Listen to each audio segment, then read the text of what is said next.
তো hello everyone. তো আগের দিন দেখতেই পেয়েছেন আমার মা বার্থডের জন্য ছোট্ট করে সেলিব্রেট করেই দিচ্ছে। তো আমি তো অন্যান্য বারে থাকতে পারি না, এবারে রয়েছি, তাই মা খুব খুশি। মা আমার জন্য ছোট্ট করে আয়োজন করছে, শুধু মা না দিদিও আয়োজন করেছে। আমি তো ভাবতেই পারিনি ওরা হঠাৎ করে এরকম আয়োজন কিছু করবে। যাক, অন্যান্য বারে সুযোগ সুবিধা হয় না, আমি এখানে থাকতেও পারি না, ওই জন্য আমিও খুব খুশি, ওরাও খুব খুশি। আমি ভাবতেই পারিনি সত্যি, সকাল থেকে যে কোনো কিছু বুঝতেই পারিনি, ওরা বুঝতেই দেয়নি। মাও এখানে ছোট্ট করে যাই হোক আয়োজন করেছে।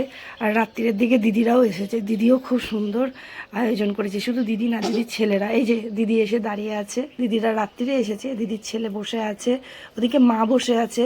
দিদি একটু হাই করে দিল, দিদিকে হাই করতে বললাম, আবার ওদিকে বক্স টক্স এনেছে। আমি ভাবতেই পারিনি যে এত ছোট্ট করে খুব সুন্দর আয়োজন করেছে। বাচ্চাগুলো এত খুশি হয়েছে, ওরা কেক দেখলে খুব খুশি হয়ে যায়। আর আমার গলাটা না বসে যাচ্ছে এখন ভয়েস ওভার দিতে গিয়ে। তো বন্ধুরা, এখানে তো কেক ফেক কাটতে বসে পড়েছি।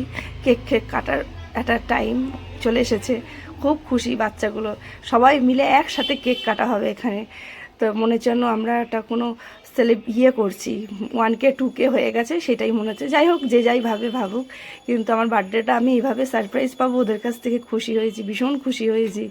তো যাই হোক বন্ধুরা, প্রত্যেক বছর জন্য এইভাবে কাটাতে পারি, তাই জন্য সবাই একটু প্লে করবেন। তো আমার ছোট্ট ব্লগটা কেমন লাগলো অবশ্যই জানাবেন। এরপরে চলবে একটু নাচা গানার পালা। তো রাত্রিটা তো এইভাবেই কাটালাম, তারপরে সকাল তো হয়েই গেল।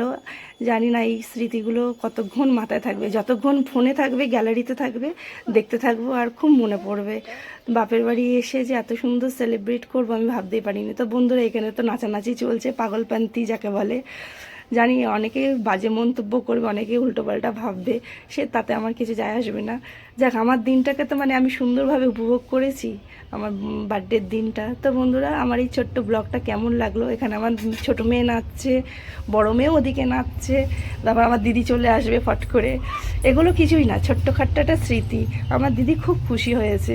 যাক, ওর বাবা নেই, কিন্তু এটা একটু মনটা খারাপ, কিন্তু ওদেরকে নিয়ে একটু তাও হ্যাপি তো হতে পেরেছি কিছুক্ষণের জন্য, কিছুক্ষণ সময়ের জন্য। তো বন্ধুরা, কেমন লাগলো আমার ব্লগটা, আমার বার্থডে সেলিব্রেটের যে ব্লগটা, অবশ্যই কমেন্ট করে জানাবেন। তো আজকের মতন ব্লগটার বেশি বড় করলাম না, কেমন লাগলো অবশ্যই জানাবেন। টাটা।